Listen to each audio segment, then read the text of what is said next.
ఎంత అద్భుతంగా దావీదు తన జీవితంలో ఉన్న విషయాల్ని జ్ఞాపకం చేసుకుంటున్నాడో చూద్దాం. పిల్లారా, ఈ అధ్యాయము లాంటి అధ్యాయాలు 7 అధ్యాయాలు ఉన్నాయి.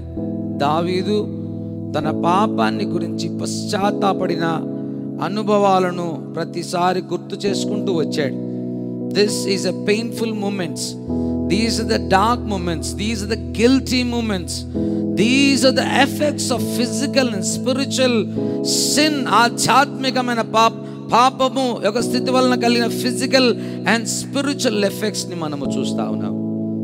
మీరు తర్వాత చదువుకోవచ్చు. కీర్తనల గ్రంథం 6వ అధ్యాయం ఇలాంటి అధ్యాయమే, 32వ అధ్యాయం ఇలాంటి అధ్యాయమే, ఇప్పుడు చదువుతున్న 38వ అధ్యాయం ఇలాంటి అధ్యాయమే, 51వ అధ్యాయం ఇలాంటి అధ్యాయమే, 102వ కీర్తన ఇలాంటి కీర్తనే, 130వ కీర్తన ఇలాంటి కీర్తనే, 143వ కీర్తన కూడా ఇలాంటి కీర్తనే అన్న విషయాల్ని నేను మీకు జ్ఞాపకం చేస్తున్నాను. So entering in to this chapter almost 8 thoughts ని ఆయన గుర్తు చేస్తున్నాడు. మొట్టమొదటి తలంపును ఈ అధ్యాయంలో మనం చూసినట్టయితే, పాపము అనేది దేవునికి చాలా కోపాన్ని, క్రోధాన్ని తీసుకొస్తుంది. పిల్లారా, మనం రోజు తప్పులు చేస్తున్నాం, అయినా మనం ఏమనుకుంటున్నాం అంటే మనం దేవునికి మంచోళ్ళమే అనుకుంటున్నాం. రాంగ్. రోజు చెడుతనం చేసుకుంటా నేను దేవునికి మంచోడినే అనుకోవడం తప్పు. దావీదు తన జీవితంలో చేసిన పొరపాట్లను ఎలా గుర్తెరిగాడో చదువుదాం. మొదటి 2 వచనాల్ని మాత్రమే చదువుదాం. యెహోవా పాపం వలన వచ్చినటువంటి కోపోద్రేకము చేత నన్ను గద్దించొద్దయ్యా, నీ ఉగ్రత చేత నన్ను శిక్షింపకుము, నీ బాణాలు నాలో గట్టిగా నాటి ఉన్నవి, నీ చెయ్యి నా మీద భారముగా ఉన్నది. పిల్లరా, దేవునికి కోపాన్ని కలిగించకూడదు. ఎందులో చూడండి, కోపోద్రేకము చేత, అంతేకాకుండా ఉగ్రత చేత. 2 పదాలని మనం చూస్తాం. దేవునికి కోపం కలిగింది, ఇంగ్లీష్లో displeasure. God will pierce when he is displeased. దేవునికి ఎప్పుడైతే ఆనందం లేదో అప్పుడు ఆయన గట్టిగా మనల్ని బాధ పెడతాడు. ఈ పదాలలో నీ బాణాలు గట్టిగా నా శరీరంలోకి నాటావు. దావీదు యుద్ధ వీరుడు కనుక యుద్ధ పదాలని వాడుతున్నాడు. బాణానికి ఇలా ఉంటాయి. ఎప్పుడైనా బాణాన్ని బయటకు తీయలేం పిల్లారా. బాణాన్ని బయటకు తీయాలి అంటే బాణం గుచ్చుకున్న దానికంటే చాలా బాధాకరంగా ఉంటుంది. వెనక ఉన్న ఆ యొక్క షార్ప్నెస్ తగిలిన భాగం అంతటిని, కండరాల్ని చీల్చి బయటికి తీసుకొస్తుంది. So it is more painful.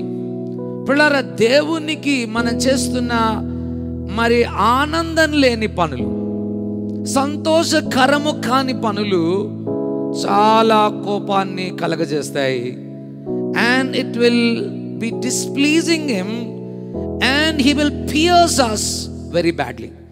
ఆయన మనల్ని చాలా గట్టిగా గుచ్చుతాడు, బాధ పెడతాడు అన్న విషయాన్ని మనం తెలుసుకోవాలి. మొట్టమొదటిగా ఆదాము వాళ్ళు తప్పు చేశారు. దేవునికి చాలా కోపం కలిగింది. తోటలో నుంచి బయటికి పంపించేశాడు. తర్వాత కొడుకు పాపం చేశాడు, కయ్యోను. దేవుడు ఇంకా కోపం కలిగింది.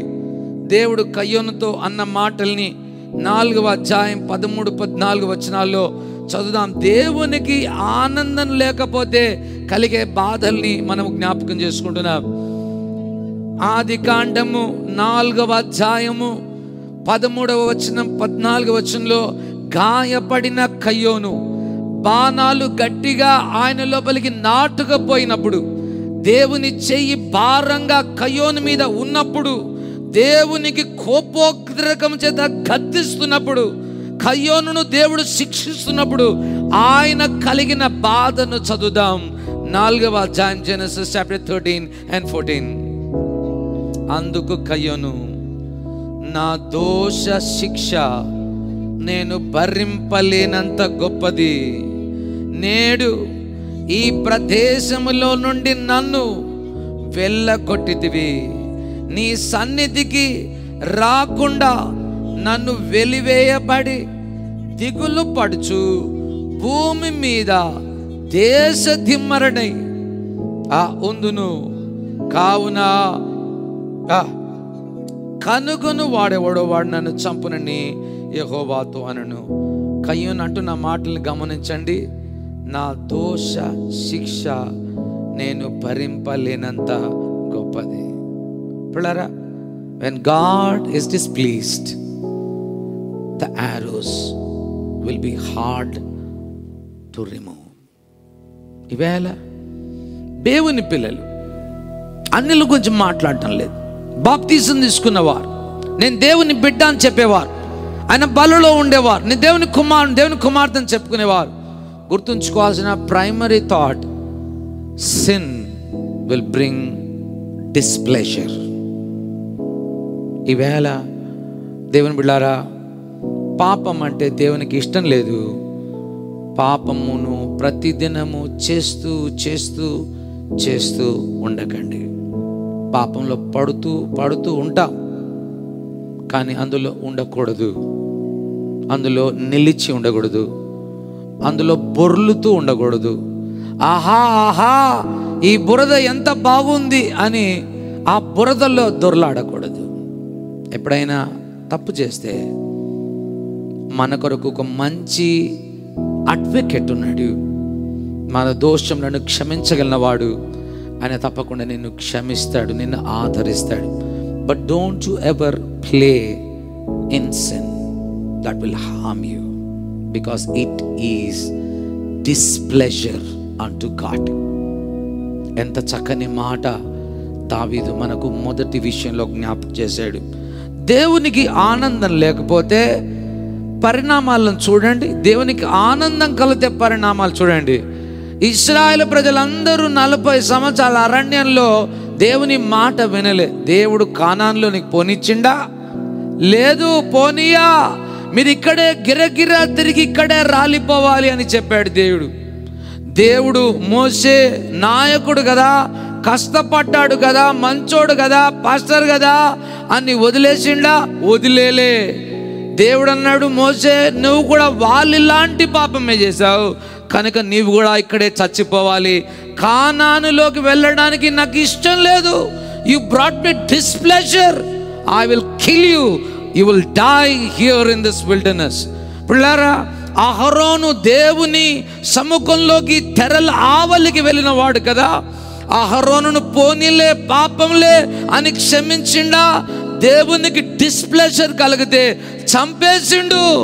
మరి మిర్యము ప్రవక్తని కదా, దేవునికి నమ్మకంగా పాటలు పాడి స్త్రీ సమాజాన్ని ఉజ్జీవపరిచిందే. ఏమైంది? ఆమెకు కుష్టి వ్యాధిని కలగజేశాడు.